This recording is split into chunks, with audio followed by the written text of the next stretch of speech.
The couple who lives here, Corey and Deborah Hall, are both facing misdemeanor charges for having all of these animals on the property. Now, the sheriff's office tells us they have a nonprofit. It's actually called I Will Carry You Sanctuary in Dover.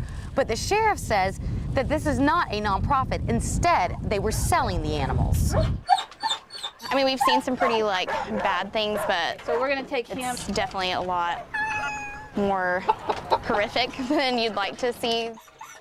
Jennifer Watson is just one of many volunteers who helped rescue nearly 300 animals from a home off Powell Road in Dover. Yeah. We're not talking just dogs and cats. Got it, bud. Instead, some 30 different species, including a goat, horses, even pigs, to name just a few. We have discovered a deceased animal now, which, greatly concerns us. Craven County Sheriff Chip Hughes says this is a result of a long investigation into the owners of the property, Deborah and Corey Hall.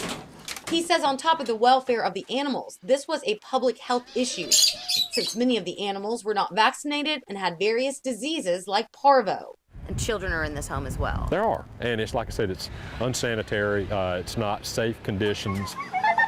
To pull off a rescue of this magnitude took a lot of people coming together, including both local and out-of-state volunteers. You cannot do an operation like this with, 200 plus animals.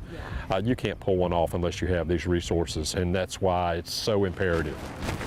For volunteers like Jennifer, who spent the day in unpleasant conditions, she says it was all worth it to see the animals react the way they did. I mean, it's almost like they know what's happening, so once they're watching it, they're like, yeah, I want to go too.